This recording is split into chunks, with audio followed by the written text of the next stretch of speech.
Hello everyone, I wanted to have a candid and explicit conversation on my 5 main sources of income that generate around $8,000 a month as a full-time musician. Now, I'm really making this video for myself 10 years ago, right? When I was really considering like, I'm gonna move to LA and be a guitar player. Like, what a crazy idea. Everyone was like, dude, you just play guitar, you're never gonna make enough money to pay rent or eat, and you're gonna be working at Starbucks the rest of your life. Or, there's all this negative connotation surrounding like being a full-time musician, and everyone kind of always thinks you're just going to be eating crumbs off the floor for the rest of your life. But I wish there was a video like this that was explaining, hey, here's what you can expect, here's like the pros and cons, here's how you can get started, and here's what you could be making, future you. So again, I just want this to be kind of like a casual conversational video. I want to share what I've learned on my journey so far. It took a lot of work to get to where I am right now, and I still have way bigger goals to move forward, but I feel like I'm in a spot now where I can actually share some useful information for anybody who's like, I'm going to quit my goddamn day job and be a musician. So I'm going to walk you through the 5 main sources of income that I currently have. Again, I'm going to tell you how I got started doing each one, and then the pros and cons of each job. So jumping right in, the first source of income that I have is playing gigs. Now, this can be anything from touring for months and months, or just playing locally around Los Angeles, or doing fly dates, playing weddings, or kind of like general business stuff, or a corporate event will hire a band to play. Every kind of encapsulating gig. It doesn't matter how big or how small it is. Per month, I generate around $2,000 gigging. And again, this will fluctuate between way more or way less depending on if it's a busy month. But on the conservative side, I can count on making, let's just say like $1,500 to $2,000 a month playing shows. Now, when I initially moved to LA, I didn't really know that many people, so I wasn't getting called for gigs per se. So something really useful that I did to kind of put myself out there was I would always go to any jam sessions or open mics or anywhere where there was music happening. I wanted to be there, either playing or meeting people who were playing so I could maybe hop in and sit in for a song. Something else I did to really try to integrate myself into the musician community in Los Angeles when I first got here is I would go to any like singer-songwriter night where I could go just listening to all these songwriters. And then, after the show, I would be talking to some of them and I'd be like, hey, I loved this song. I write a lot myself. I'd love to work together. We can have like a writing session later the week or something. And then, you end up doing that with like 10 or 20 people that month. You write 10 or 20 songs. And then chances are one of those 20 artists is going to have a show where they say, you know what, I want to play that song that I wrote with Nicholas.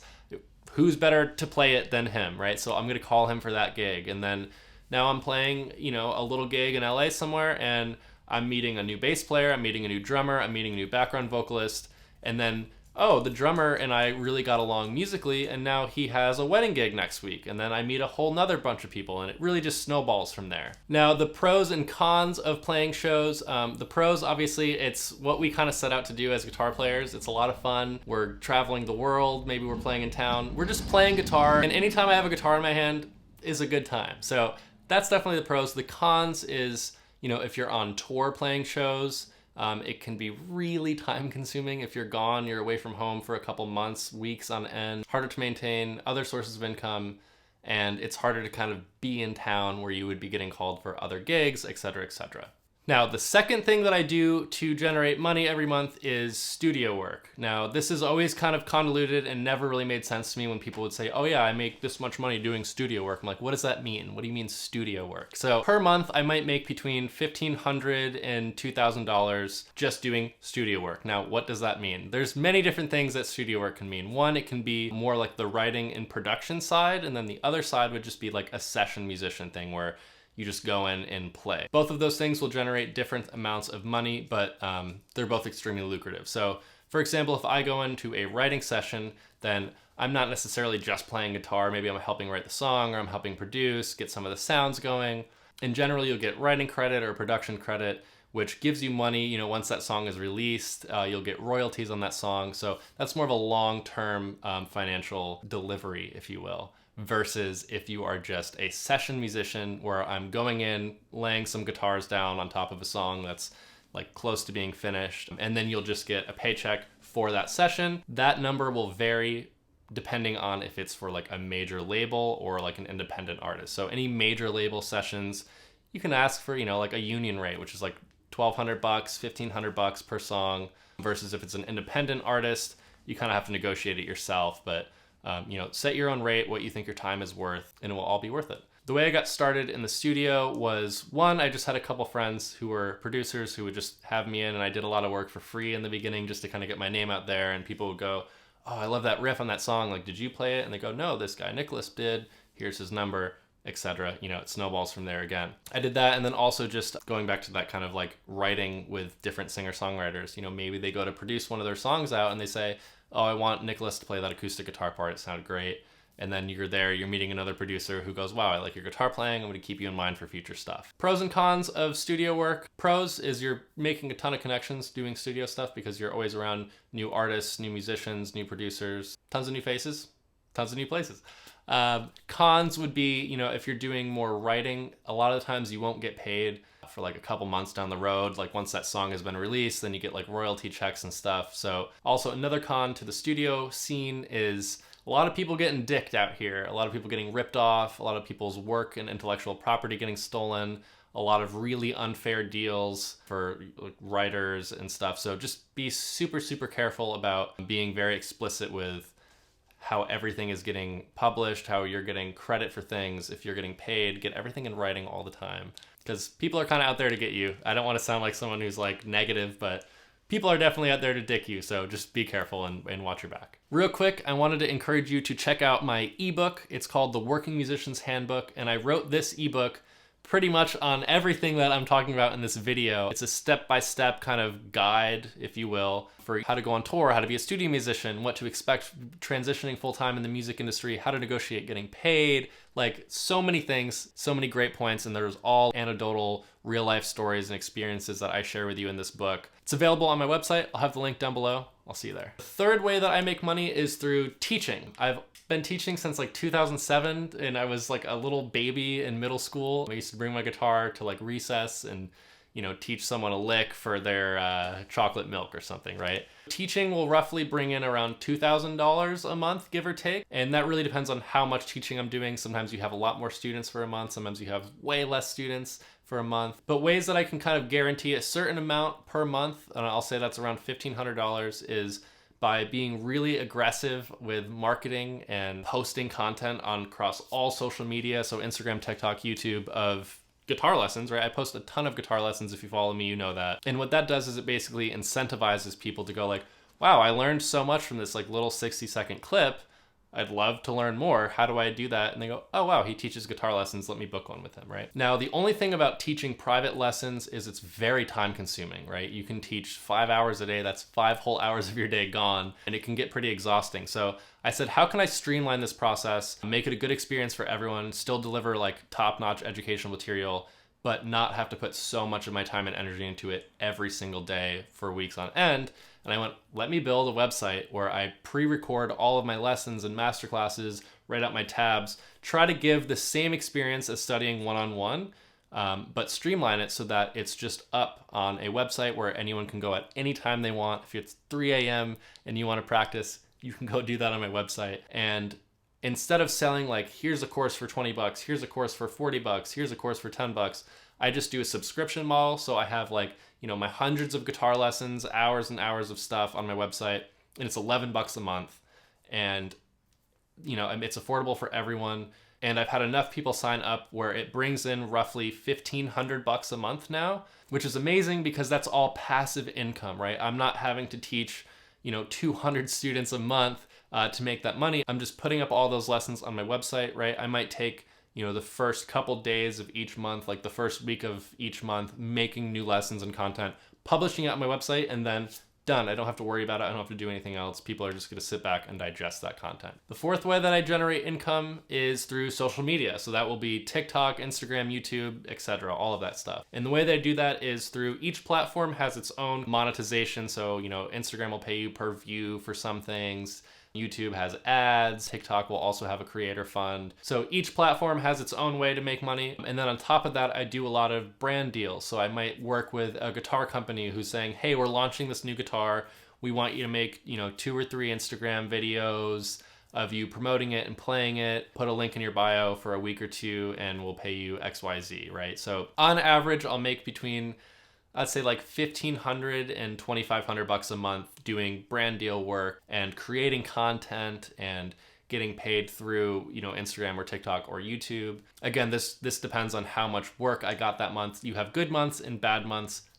Every single month is different. But what I'm really getting at here is, you can always be working towards something, and creating content is a really lucrative way to always be generating and picking some kind of fruit from somewhere. So you got food on the table and a roof over your head. Another great thing about social media is while I'm promoting or creating content for other companies, that is attracting more people to my channels, which then make people go, oh, wow, I want to learn from this guy. Let me go to his website. And then it generates more income from teaching and from my website. So all these things are really all interconnected. And again, it's like that snowballing. You hit one thing and then it snowballs and you just have a huge snowman all of a sudden. The way I got started on social media, I actually started posting videos on YouTube in 2007, believe it or not. I don't know why I stopped ever posting videos on YouTube, but I did for a while. Anyways, I started way back. I've always loved creating content. It took me a really long time to grow my Instagram following. I have like 87,000, something like that, 80,000 something followers on Instagram. I think like 30,000 right now on TikTok or something, almost at 10K on YouTube. And Instagram was the most difficult one for me to grow. It took 5 years for me to grow. For like the first 3.5, 4 years, I had 8,000 followers and that was it. And it took so much work to get it to grow. Basically what I did is I just posted a video every single day for 8 months so that I could get my analytics up. So I would figure out like, okay, if I post a video Monday at 9 a.m.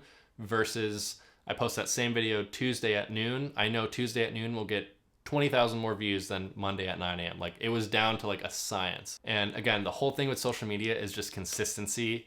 People say this to me all the time and I get so mad because I try to be consistent with YouTube and it's not growing as quickly, but it is truly the long game, and it is truly like the people who are more consistent and the people who remain consistent will win at the end. It's just a waiting game a lot of the times. If it takes someone 1 year, it might take you 5 years, it might take this person 8 to 10 years, but it will happen at the end if you're consistent. So that's really all I have to say about that. The fifth and final way that I generate income is from working with companies around Los Angeles doing, demo videos or gear tutorials or guitar lessons, educational content. Maybe Fender is launching a new amp and they say, hey, we want you to come in and do a playthrough for the amp or do a review of the amp or a walkthrough, a gear demo, things like that. Per month, again, this is depending on how much work I have coming in from that month or not. I can count on making around $1,500 a month doing that. Now I got started doing this actually through social media, which again is like such a big web of interconnected things, right? I would post my own gear demos, I'd post my own guitar lessons, I would post my own guitar reviews and whatnot. And that caught the eye of a lot of companies who were like, wow, we need to release this guitar. And this guy's already making a ton of content. Like, let's invite him into our studio, have him record a couple of videos, and we'll see how it goes. And then you go, wow, okay, I just shot a video for Gibson, who also owns Epiphone. And then you go do a video for Epiphone, and then the producer at Epiphone goes, hey, I actually also work at Fender. And then you go, great, now I'm at Fender. So you can kind of cross-pollinate all these things. I got started doing all these things through social media just by posting constantly and always trying to be original with my content. So again, recapping everything, my 5 main sources of income are gigging, live shows, studio stuff, teaching, social media, and then brand deals or doing demos, working with other companies. These are just my 5 kind of main things. I also have a bunch of other tiny little side hustles that I'm trying to do that all kind of still fall under these categories. But what I'm getting at here, if you take anything away from this video, what I want you to take away is never rely on one source of income. Okay, when I first moved to LA, I was driving Lyft for a while because I was convinced like, I just want to tour. I don't care about any of this other stuff. I want to be a touring guitar player. And I ended up landing a tour, which was amazing. And I started making a ton of money really quick because when you're on tour, you're getting paid like a weekly rate and it's great. And then tour stopped and I had a 4 or 5 month break from tour. And I went, oh, like this 5-month break I have, I'm making $0 now. Like literally I'm making, nothing is coming in. But there's this illusion when you're working like on tour or something like, wow, every week this much money, I'm making thousands of dollars on my account every week.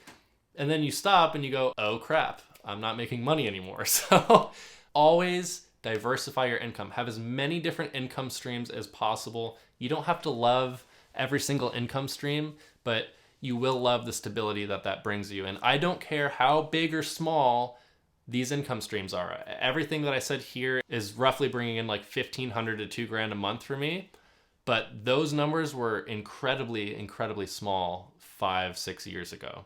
You know, Instagram, YouTube used to make me $60 a month. Guitar lessons maybe made me $150 a month. Brand deals and stuff I was doing kind of for free at the beginning. I was like, send me a guitar and I'll just make a video for you. You know, so that's when I was driving Lyft, and there's nothing wrong with having a day job. But I'm trying to share all these processes with you and things that I did to help grow and everything, so that you can kind of go, okay, if my head's in the right space and I'm consistent, I can stop driving Lyft, or I can stop working at a coffee shop, whatever, and transition full-time doing music. Anyways, I hope this was helpful. I hope this is useful. I tried to make this as detailed and like brief as possible. If you want me to make another video similar to this, I could even go into more detail into each category or each kind of job that I have as a musician. Just leave a comment down below. Let me know what you think. If you have any questions, feel free, just hit me up, let me know. Like and subscribe. I'm really trying to build this YouTube following up now, so it would mean the world if you did. And hey, you're a rock star for being a freaking musician, and we're all like one step closer every day to living the dream. So just keep hustling, keep working, and stay sexy. One more thing I wanted to let you know about, I also offer career consultations, which is just 30 minutes, me and you on Skype together, and we can chat about kind of all the things that I'm talking about here, how to diversify your income, but really tailor make it to your unique situation, because obviously everyone is so different. Whether you're an artist, an indie artist, a musician, a guitar player, a bass player, whatever it is, you know, I'd love to just have that conversation with you one-on-one and work out a strong game plan for making your dreams happen.